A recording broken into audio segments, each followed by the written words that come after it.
তিলাওয়াতের ভাজে ভাজে সুরের অলংকার, এ কোরআন বাণী যে আল্লাহর, এ কোরআন বাণী যে আল্লাহর।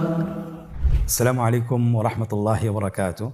আসুন্নাহ ফাউন্ডেশনের অনন্য আয়োজন সহজ সূত্রে কোরআন শিখির প্রথম পর্বে আপনাদেরকে স্বাগতম। কোরআন মহান আল্লাহর পক্ষ থেকে নাজিলকৃত মহা ঐশী গ্রন্থ। কোরআনের মধ্যে নিহিত আছে আমাদের মুক্তির দিশা। কোরআন এমন একটি গ্রন্থ যা তেলাওয়াত করলে প্রত্যেকটি হরফে হরফে নেকি লাভ হয়। কিন্তু দুঃখের বিষয় হলো আমরা অধিকাংশ মানুষই কোরআন পড়তে পারি না। যারা কোরআন পড়তে পারি তাদের কোরআন তেলাওয়াতও বিশুদ্ধ হয় না। আপনারা যেন অতি সহজে সুন্দরভাবে বিশুদ্ধভাবে কোরআন তেলাওয়াত শিখতে পারেন, সে লক্ষ্যে আসুন্নাহ ফাউন্ডেশন কোরআন পড়ার এক চমৎকার উদ্যোগ হাতে নিয়েছে। আপনারা এই আয়োজন থেকে মাত্র 27টি পর্বে কোরআন পড়া শিখতে পারবেন ইনশাআল্লাহ। কোরআন শিখার এই আয়োজনে আপনাদের সাথে আছি আমি মোহাম্মদ হোসেন, প্রাক্তন শিক্ষক মসজিদ নববী মদিনা মুনাওয়ারা। প্রিয় শিক্ষার্থীবৃন্দ, আল্লাহ সুবহানাহু ওয়া তাআলা কোরআন কারীমের সূরা কমারের 7 নম্বর আয়াতে ইরশাদ করেন, ওয়ালাকাদ ইয়াসসারনাল কোরআনা লিযিকরি ফাহাল মিন মুদ্দাকির। আমি কোরআনকে সহজ করে দিয়েছি উপদেশ গ্রহণ করার জন্য, অতএব তোমাদের মধ্যে কি উপদেশ গ্রহণকারী কেউ আছে? প্রিয় বন্ধুরা, কোরআন শেখার জন্য মোট 7টি সূত্র রয়েছে। আপনারা স্ক্রিনে লক্ষ্য করুন। 1 নম্বর আরবি বর্ণমালা অথবা আরবি হরফসমূহ, এর পাশাপাশি যুক্ত হরফসমূহ। আরবি বর্ণমালা বলতে আমরা যেটা বুঝি আলিফ থেকে ইয়া পর্যন্ত মোট 29টি হরফ, এবং যুক্ত বর্ণমালা। যুক্ত বর্ণমালা আমরা বলি যে শব্দ গঠনে যেভাবে অক্ষরগুলোকে যুক্ত করতে হয় সেগুলোকে যুক্ত বর্ণ বলে। কোরআন শিখার দ্বিতীয় সূত্র হরকতের ব্যবহার। হরকত বলতে আমরা কি বুঝি? এক জবর, এক জের, এক পেশকে হরকত বলে। তৃতীয় নম্বর সূত্র, স্ক্রিনে লক্ষ্য করুন, তানবিনের ব্যবহার। তানবিন কাকে বলে? 2 জবর, 2 জের, 2 পেশ। 4 নম্বর সূত্র জজমের ব্যবহার। আপনারা স্ক্রিনে দেখতে পাচ্ছেন, এটাকে জজম বলে। এই জজম এককভাবে উচ্চারিত হয় না, এই জজমটি উচ্চারণ করতে হলে পূর্বের হরকতের সহযোগিতা লাগে। 5 নম্বর সূত্র তাশদীদের ব্যবহার। আমরা যদি তাশদীদের ব্যবহার শিখতে পারি তাহলে আমরা যুক্ত বর্ণ কীভাবে উচ্চারণ করতে হয়, তাশদীদওয়ালা হরফ কীভাবে উচ্চারণ করতে হয় সেটা আমরা শিখতে পারবো। স্ক্রিনে দেখতে পাচ্ছেন, তাশদীদ বলতে আমরা কী বোঝাচ্ছি? এই চিহ্নটাকে তাশদীদ বলে। এই চিহ্নটা যদি আমরা শিখতে পারি তাহলে আমরা তাশদীদের ব্যবহার শিখে ফেলবো ইনশাআল্লাহ। কোরআন শিখার 6 নম্বর সূত্র মাদের হরফকে জানা এবং এর প্রয়োগ কিভাবে করতে হয় সেটা শেখা। আমরা জানি যে মাদের হরফ 3টি, আলিফ, ওয়াও, ইয়া। জবরের বাম পাশে খালি আলিফ, জেরের বাম পাশে জজমওয়ালা ইয়া, পেশের বাম পাশে জজমওয়ালা ওয়াও হলে এক আলিফ টেনে পড়তে হয়। এটাও আমরা ইনশাআল্লাহ শিখব। কোরআন শিখার সর্বশেষ সূত্র, সেটাকে আমরা বলি মাদ্দে লিন। লিনের ব্যবহার আমরা যদি শিখতে পারি তাহলে আমরা কোরআন পড়া শেখাটা আমাদের জন্য সহজ হবে ইনশাআল্লাহ। আপনারা স্ক্রিনে দেখতে পাচ্ছেন, লিনের হরফ 2টি, ওয়াও এবং ইয়া। ওয়াও জজম তার আগে যদি জবর থাকে এবং ইয়া জজম তার আগে যদি জবর থাকে তাহলে এটাকে লিনের হরফ বলে। আলহামদুলিল্লাহ, আমরা কোরআন পড়া শেখার 7টি সূত্র আমরা দেখলাম এবং জানলাম। আমরা যদি এই 7টি সূত্র যদি আত্মস্থ করতে পারি, শিখতে পারি, জানতে পারি, তাহলে ইনশাআল্লাহ কোরআনের যে কোনো শব্দ, যে কোনো আয়াত, যে কোনো বাক্য আমরা সহজেই বানান করে পড়তে পারবো। এবং বিশেষ করে আমরা যখন 27টি পাঠ শেষ করতে পারবো তখন ইনশাআল্লাহ আমরা পুরো কোরআন যে কোনো জায়গা থেকে আমরা বানান সহ এবং বানান ছাড়া পড়তে সক্ষম হব ইনশাআল্লাহ। চলুন আর দেরি না করে আমরা আমাদের আজকের প্রথম পাঠটি শুরু করি। সকলে আমার সাথে বলুন, রব্বি জিদনি ইলমা, রব্বি ইশরাহ লি সাদরি ওয়ায়াসসির লি আমরি ওয়াহলুল উকদাতাম মিন লিসানি ইয়াফকাহু কওলি।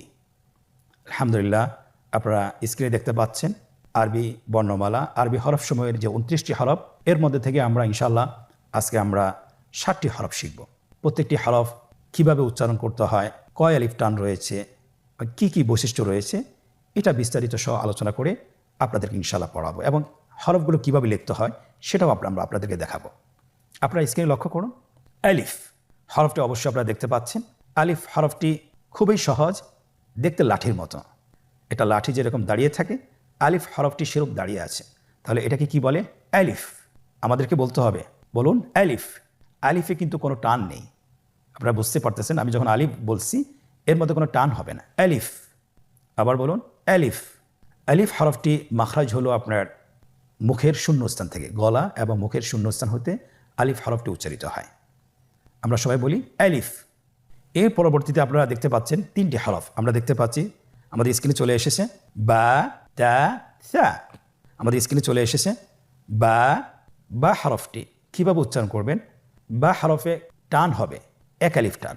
আপনারা আমার সাথে বলুন ব্যা। আবার বলুন ব্যা। এর মাখরাজ হলো আপনার দুই ঠোঁটের বীজা অংশ থেকে আপনি উচ্চারণ করবেন। দেখুন স্ক্রিনে কিন্তু এটা ছবি দেখা যাচ্ছে। আপনি ছবি দেখেও বলতে পারেন এবং ছবি দেখেও আপনি নিজেও অনুশীলন করতে পারেন। আপনারা আমার সাথে আবার বলুন ব্যা। বায়ের মতো আরেকটি হরফ আমরা দেখতে পাচ্ছি তা। তায়ের উপরে দুই নোক্তা। তাহলে দুই নোক্তালা হরফটিকে কি বলে? তা হরফটি বারিক হরফ এবং এক আলিফ টেনে পড়তে হবে। আপনারা আমার সাথে বলুন তা। আবার বলুন তা। তায়ের মাখরাজ কোন জায়গা থেকে? জিহ্বার আগা সামনের উপরের দুই দাঁতের গোড়ার সঙ্গে লাগিয়ে উচ্চারিত হয়। আপনারা আমার সাথে আবার বলুন তা। মাশাআল্লাহ, আমরা সহজেই বা এবং তা চিনতে পেরেছি। পরবর্তী হরফটির নাম হলো তা। আগের দুইটি হরফ বায়ের নোক্তা ছিল নিচে এবং তায়ের নোক্তা ছিল উপরে, সেখানে ছিল দুইটি নোক্তা। আর তারও তিনটি নোক্তা রয়েছে, সেটা হলো তার উপরে। তাহলে তিন নোক্তাওয়ালা হরফটিকে কি বলে? সা। আবার বলুন সা। সা হরফটি বারিক মানে পাতলা করে উচ্চারণ করতে হবে। তাহলে আমরা এখন সায়ের মাখরাজ লক্ষ্য করি। সায়ের মাখরাজ কোন জায়গা থেকে? স্ক্রিনে দেখা যাচ্ছে। সা হরফটির মাখরাজ হলো উচ্চারণের স্থান জিহ্বার আগা সামনের উপরের দুই দাঁতের আগার সঙ্গে লাগিয়ে উচ্চারিত হয়। আমরা আমার সাথে আবার উচ্চারণ করুন সা। সা। আবার বলুন সা। মাশাআল্লাহ, তাহলে আমরা চারটি হরফ শেষ করে ফেললাম, সম্পন্ন করলাম। প্রথম হরফটি ছিল আলিফ এবং দ্বিতীয় তিনটি হরফ দেখতে একই রকম। এই তিনটি হরফ হলো বা তা সা। বা তা সা। আলহামদুলিল্লাহ, অল্প সময় আমরা চারটি হরফ চিনতে পারলাম এবং শিখে ফেললাম। পরবর্তী আরও তিনটি হরফ আপনারা স্ক্রিনে দেখতে পাচ্ছেন, স্ক্রিনে চলে এসেছে। প্রথম হরফটি হলো জিম, পরের হরফটি হ্যাঁ, পরের হরফটি খ। আপনারা আমার সাথে বলুন জিম হ্যাঁ খ। জিম হরফটি বারিক হরফ, এটা উচ্চারণ করতে হবে তিন আলিফ টেনে। দেখুন আমি কিভাবে উচ্চারণ করছি, আপনারা আমার সাথে করুন জিম। মাশাআল্লাহ, আবার বলুন জিম। আপনারা চেষ্টা করুন, হয়ে যাবে।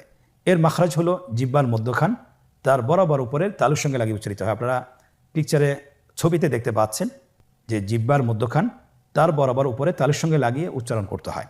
আপনারা জিহ্বার মধ্যখানটা লক্ষ্য করুন এবং তার বরাবর উপরে তালুর সঙ্গে লাগান, এরপর হরফটি উচ্চারণ করুন, দেখবেন হরফটি শুদ্ধভাবে উচ্চারিত হবে।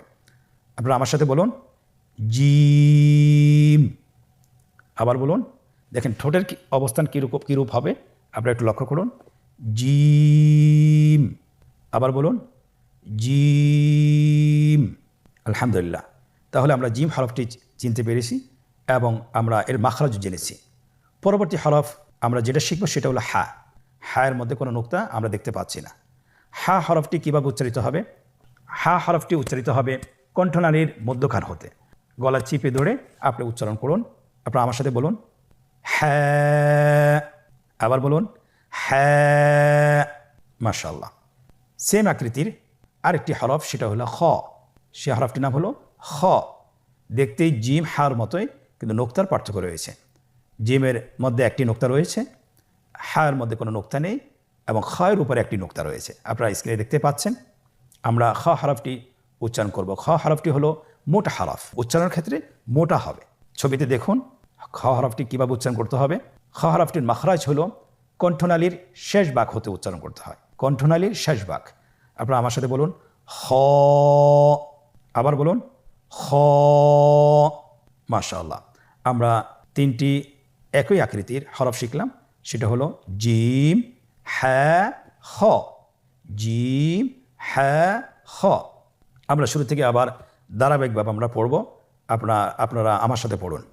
বলুন শুরু থেকেই আলিফ বা তা সা জিম হ্যাঁ খ। আলহামদুলিল্লাহ, তাহলে আমরা ধারাবাহিকভাবে পড়লাম। আমরা এখন পিছন থেকে পড়ে আসব। আপনারা আমার সাথে বলুন খ হ্যাঁ জিম থা, তা, বা, আলিফ। আমরা এই হরফগুলো এখন গ্রুপ আকারে পড়ব। আপনারা আমার সাথে বলুন, আলিফ, বা, তা, সা, জিম, হা, খ। আবার বলুন, আলিফ, বা, তা, সা, জিম, হা, খ। আলহামদুলিল্লাহ, আমরা 7টি হরফ শিখলাম এবং চিনলাম। এখন আমরা দেখব এই 7টি হরফ কীভাবে লিখতে হয়। আপনারা স্ক্রিনে লক্ষ্য করুন, স্ক্রিনে দেখানো হচ্ছে কীভাবে হরফগুলো লিখতে হয়। আলিফ, বা, তা, সা, জিম, হা, খ। খুব সহজে কিন্তু লেখা হয়ে গেল। আমরা জানি বাংলা এবং ইংরেজি বাম পাশ থেকে লিখতে হয়, কিন্তু আরবি হরফগুলো লিখতে হয় ডান পাশ থেকে, ডান দিক থেকে শুরু করতে হয়। আপনারা লক্ষ্য করেছেন স্ক্রিনে কীভাবে লেখা হয়েছে, ডান দিক থেকে শুরু করে বাম দিকে শেষ করতে হয়। সম্মানিত মুসলিম ভাই বোনেরা, এতক্ষণ ধরে আমরা আরবি হরফগুলো শিখতেছিলাম এবং আমরা অনুশীলন করতেছিলাম। এখন আমরা নিজেদেরকে মূল্যায়ন করব যে কতটুকু আমরা শিখতে পেরেছি, আমরা কতটুকু আমরা বুঝতে পেরেছি বা হরফগুলো কতটুকু আমরা চিনতে পেরেছি, সেটা আমরা নিজেদেরকে যাচাই বাছাই করব অনুশীলনের মাধ্যমে। আমরা এখন একটি চমৎকার অনুশীলনের মধ্যে প্রবেশ করছি। আপনারা স্ক্রিনে দেখতে পাচ্ছেন আমাদের সামনে একটি অনুশীলনের পেজ চলে আসছে। এখানে আমরা নিজেরা অনুশীলন করব এবং আমরা হরফগুলোকে ভালোভাবে আত্মস্থ করব। 1 নম্বর অনুশীলন, নিম্নোক্ত হরফগুলো সঠিক নামের জায়গায় লিখুন এবং পড়ুন। নিম্নোক্ত হরফগুলো সঠিক নামের জায়গায় লিখুন এবং পড়ুন। আমরা দেখতে পাচ্ছি এখানে 3টি রো দেওয়া আছে। প্রথম রোতে হরফগুলো দেওয়া আছে, দ্বিতীয় রোটি খালি রাখা হয়েছে এবং তৃতীয় রোটি এখানে হরফগুলোর নাম দেওয়া আছে। এখন আমাদেরকে যেটা করতে হবে, হরফগুলো সঠিক নামের জায়গায় বসাতে হবে। দেখুন কিভাবে হরফগুলো সঠিক নামের জায়গায় বসানো হচ্ছে। প্রথম হরফটি হা, দেখুন তার সঠিক নামের জায়গায় বসানো হয়েছে। দ্বিতীয় হরফটি তা, তার সঠিক নামের জায়গায় বসানো হয়েছে। তৃতীয় হরফটি খ, তার সঠিক নামের জায়গায় বসানো হয়েছে।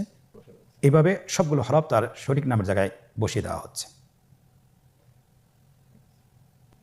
দ্বিতীয় অনুশীলন, রেখা টেনে হরফের সাথে নামের মিল করুন। আপনারা স্ক্রিনে দেখতে পাচ্ছেন এখানে 3টি কলাম রয়েছে। ডানের কলাম হরফগুলো দেওয়া আছে, মাঝখানের কলামে খালি রাখা হয়েছে এবং শেষের কলাম, তৃতীয় কলামটিতে হরফের নামগুলো দেওয়া আছে। আমাদেরকে যেটা করতে হবে, হরফের সাথে নামের মিল করতে হবে। কিভাবে? রেখা টেনে। প্রথম হরফটি সা, তার নামের সাথে মিল করে রেখা টেনে মিল করে দেওয়া হচ্ছে। দ্বিতীয় হরফটি হা, তার নামের সাথে রেখা টেনে মিল করা হচ্ছে। তৃতীয় হরফটি বা, তার নামের সাথে রেখা টেনে মিল করা হচ্ছে। এমনিভাবে প্রতিটি হরফ তার সঠিক নামের সাথে রেখা টেনে মিল করে দেওয়া হচ্ছে। আলহামদুলিল্লাহ, অনুশীলনের দ্বিতীয় পর্বটিও আমরা শেষ করতে পেরেছি। তৃতীয় নম্বর অনুশীলন, নোক্তাওয়ালা এবং নোক্তাবিহীন হরফগুলো সঠিক জায়গায় বসাতে হবে। আমরা জানি আজকে আমরা যে হরফগুলো শিখেছি এখানে কয়েকটি হরফের নোক্তা ছিল না এবং অধিকাংশ হরফের নোক্তা ছিল। আমাকে পার্থক্য করতে হবে যে কোন হরফগুলো নোক্তাওয়ালা এবং কোন হরফগুলো নোক্তাবিহীন। আপনারা দেখতে পাচ্ছেন এখানে আমরা লিখে দিয়েছি যে নোক্তাবিহীন হরফগুলোকে বসাতে হবে, পরবর্তী হলো নোক্তাওয়ালা হরফগুলোকে বসাতে হবে। ডানের কলামে আপনারা নোক্তাবিহীন হরফগুলোকে বসিয়ে দিন এবং বামের কলামে আপনারা নোক্তাওয়ালা হরফগুলো বসিয়ে দিন। স্ক্রিনে দেখতে পাচ্ছেন হরফগুলো বসানো হচ্ছে। নোক্তাবিহীন হরফ হলো 2টি, আলিফ এবং হা। আলিফ এবং হা। এবং নোক্তাওয়ালা হরফ হলো 5টি। আপনারা দেখতে পাচ্ছেন বা, তা, সা, জিম, খ। আলহামদুলিল্লাহ, আমরা সঠিক হরফগুলো সঠিক জায়গায় বসিয়ে দিয়েছি। 4 নম্বর অনুশীলন, নোক্তা দিয়ে হরফ তৈরি করা। এটা খুবই সহজ। আমরা হরফগুলোর আকৃতি দিয়েছি এবং এখানে আপনাকে যেটা করতে হবে, নোক্তা বসিয়ে হরফ তৈরি করতে হবে। প্রথম হরফটি বলা হয়েছে যে আমাকে সা তৈরি করতে হবে। আকৃতি দেওয়া আছে, শুধুমাত্র আপনাকে নোক্তা বসিয়ে সা হরফটি নিশ্চিত তৈরি করতে হবে। তাহলে আমরা জানি সা হরফের নোক্তা কি নিচে না উপরে? অবশ্যই উপরে। কয় নোক্তাওয়ালা? 2 নোক্তাওয়ালা না 3 নোক্তাওয়ালা? অবশ্যই 3 নোক্তাওয়ালা। তাহলে আমরা 3 নোক্তা বসিয়ে সা হরফটি তৈরি করে ফেলি। স্ক্রিনে লক্ষ্য করুন, সা হরফটি তৈরি করা হয়েছে। দ্বিতীয় হরফটি বা। আমরা জানি বায়ের 1 নোক্তা। আপনারা বলতে পারবেন আশা করছি, বায়ের নোক্তা সবসময় নিচেই থাকে, উপরে থাকার কোনো সুযোগ নেই। স্ক্রিনে দেখুন বা হরফটি তৈরি করা হয়েছে। তৃতীয় হরফটি হলো তা। কীভাবে আমরা তা তৈরি করব? তায়ের আকৃতি দেওয়া আছে, কিন্তু এখানে তায়ের যে বাকি অংশ সেটা দেওয়া নেই। আমরা জানি বাকি অংশটি হলো নোক্তা। তাহলে নোক্তা কি নিচে বসবে না উপরে? অবশ্যই উপরে বসবে। 2 নোক্তাওয়ালা না 3 নোক্তাওয়ালা? অবশ্যই 2 নোক্তাওয়ালা।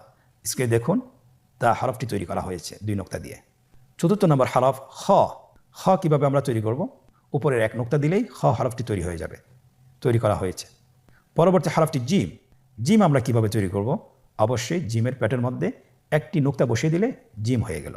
আপনারা স্ক্রিনে দেখতে পেয়েছেন, আলহামদুলিল্লাহ। তাহলে আমাদের প্রশ্ন অনুসারে আমাদের হরফগুলো তৈরি করা হয়েছে। প্রিয় ভাইয়েরা, আপনারা এতক্ষণ ধরে যে ভিডিওটি দেখলেন, আপনারা যদি এটা বাসায় বারবার অনুশীলন করেন কমপক্ষে 10 থেকে 20 মিনিট, তাহলে ইনশাআল্লাহ হরফগুলো চিনতে এবং বলতে আপনাদের কোনো ভুল হবে না। আল্লাহ সুবহানাহু ওয়া তাআলা আমাদেরকে কোরআনে কারীম খুব সহজে শিখার তৌফিক দান করুন, আমিন। আজকের পর্ব থেকে এখানেই বিদায় নিচ্ছি। পরবর্তী পর্বতে আবারও দেখা হবে ইনশাআল্লাহ। জাযাকুমুল্লাহ খায়র। আসসালামু আলাইকুম ওয়া রাহমাতুল্লাহি ওয়া বারাকাতুহু।